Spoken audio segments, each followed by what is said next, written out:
I don't think it was a good day for football yesterday. I truly believe that financial fair play is gone. You genuinely believe financial fair play is finished now after this week? Yeah. Yesterday was a great day for the football, not a bad day for the football, because we played. They showed that we play in the same rules that all the clubs, all the elite clubs in the Premier League in Europe can play. Is a disgraceful decision. If you are not guilty, you are not punished. By the other way, if they are guilty, you should be banned. Jurgen and all the managers should know that we were damaged. We should be apologize. I'm not saying Man City is guilty. I'm saying if you are not guilty, you don't pay.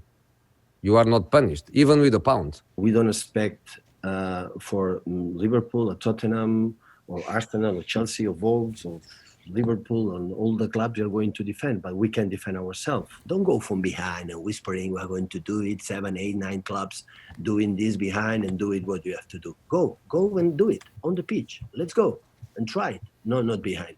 I'm happy that City can play Champions League next year, because if I think about the league and City has 10, 12 games less, I don't see for resting players. I don't see any chance for any teams in the league. Honestly, what we have done was right.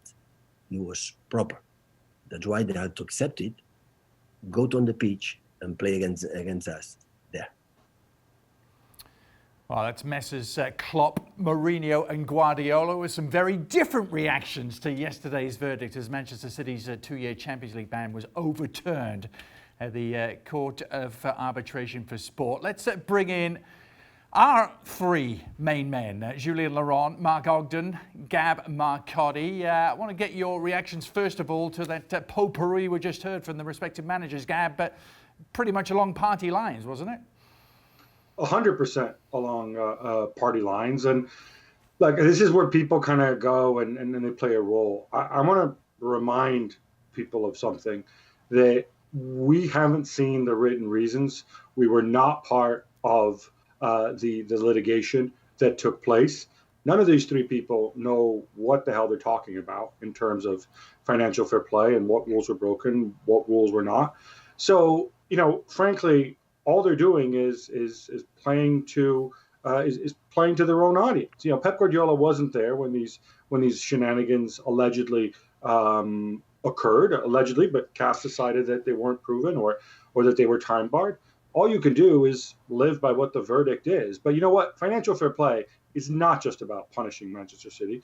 Financial fair play is about creating an ecosystem where football can be an investable industry, and it's done that. So financial fair play needs reform, but it's certainly not dead. Mark, your reaction to the managers? I think they've all taken, well, certainly Mourinho and Guardiola have taken extreme positions. As you probably expect, I think Mourinho's gone one way and Pep's on the other, and Jurgen Klopp is somewhere in the middle. But, I think on this one, people are wanting to believe and want to, read the judgment as they see fit.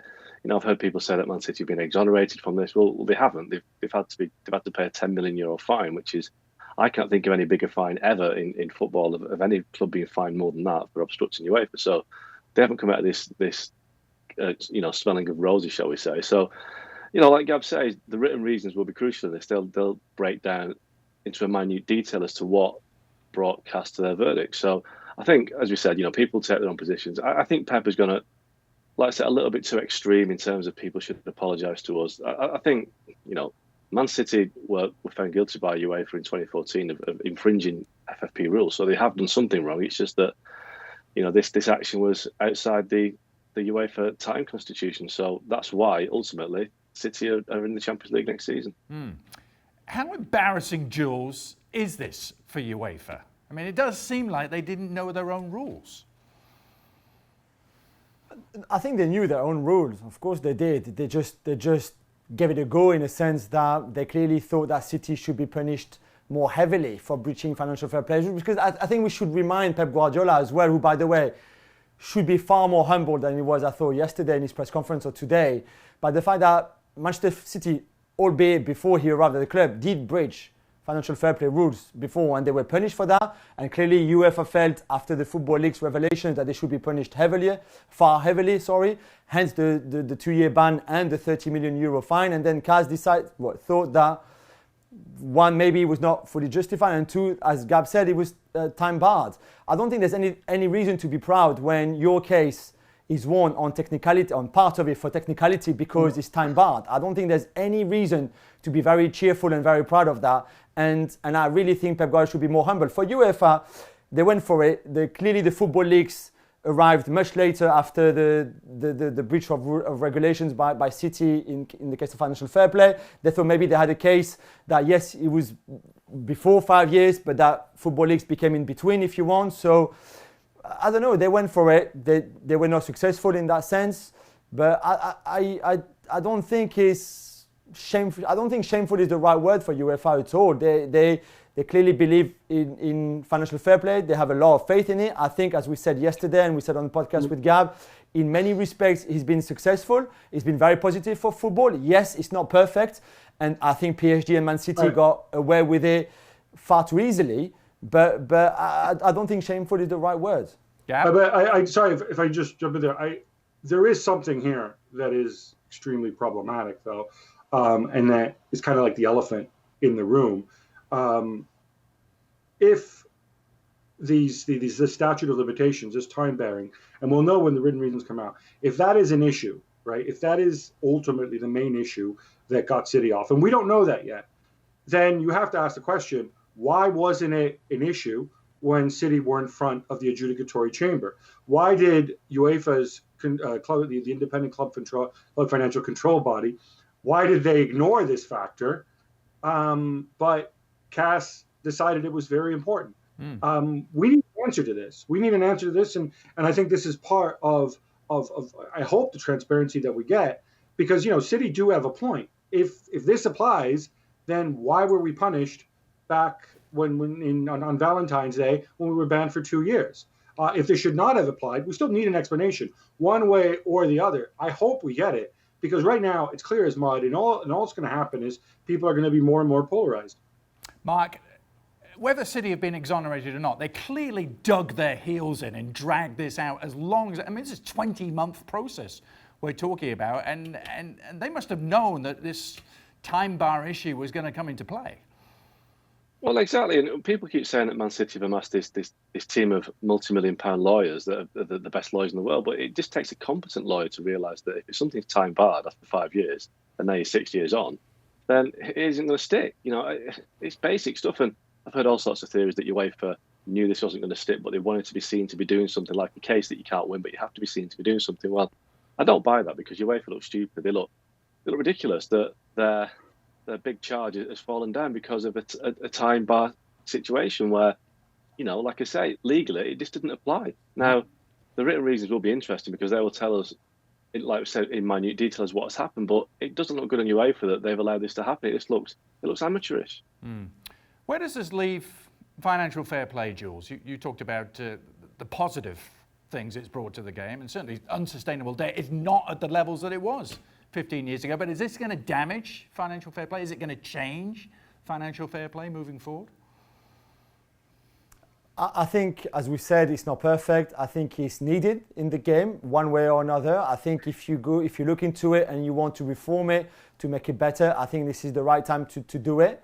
As we said, it's been very positive. Football is far healthier now than it was 10 years ago, for example. Clubs are more profitable than they were. They lose less money. The clubs are, for some of them or most of them, better run than they were 10 years ago or 15 years ago. There's no doubt. But financial fair play faced especially in two cases, PSG and Man City. And again, we have to go back to those two clubs, because they're the only two who are fully backed by a state. And the money that City have through Abu Dhabi and PSG have through Qatar are nowhere near seen in any other club, really. And I think financial fair play facing those situations in that context was always going to be very difficult. It's a hell of a task when you've got same owner for a football club and sponsors, and everything gets tangled and everything, and you give money to one and you take money from the other, and etc. It must be very difficult to regulate. But for the other clubs who are not owned by a state, I think he's been far better and worked much better. We saw it with AC Milan, for example. We saw it with clubs all around Europe. And I think for them, it was quite positive. In the case of City and PSG, I go back to what I've been saying earlier and yesterday as well. I don't think they handled those two cases in the best way. I think PSG should have been punished far more heavily, and so did City when they were proven and admitted that they breached the financial fair play regulations. Gab, what's your feeling? Does it change things? The naysayers will always say financial fair play protects the cartel of rich clubs that are already in place, and it means no one else can break into it. Do you buy that? I think that's not why it was brought in, but that is the outcome. And the outcome is partly because of the rules you have to spend within your mean, but partly it's that over the last 10, 15 years, really over the last 10 years, we've seen an explosion in commercial income and in broadcast rights, and that money has flowed almost exclusively to the biggest clubs, those 10 or 12 biggest clubs. Now, that's not financial fair play's fault, but what it's done, coupled with the financial fair play rules, is it's made it very, very difficult for other clubs to go and bridge that gap. So I think, when I sat down with the UEFA president, Alexander Chefrin, he talked about this. They have to figure out some sort of reform here, give the ability to clubs to perhaps invest, rack up losses for a few years if there is a clear business plan, and then get to break even maybe in year 3, year 4, year 5, whatever it is. To some degree, you can do that already. I think that needs to be expanded. And one other point I think I need to make. When you go back and people talk about, well, it was the elite club shutting the other ones out. AC Milan and Inter Milan were part of those elite clubs. They were the royalty back in 2010 when financial fair play was introduced. And those two clubs were severely penalized by financial fair play because they were loss-making entities. So I don't think that this is the cartel that some people talk about. But I do think that now we're at that stage where we need some level of reform, because the gap, especially in France, Germany, and Italy, between the club at the top and everybody else, is frankly financially unsustainable. Thanks for watching ESPN on YouTube. For more sports highlights and analysis, be sure to download the ESPN app, and for live streaming and premium content, subscribe to ESPN Plus.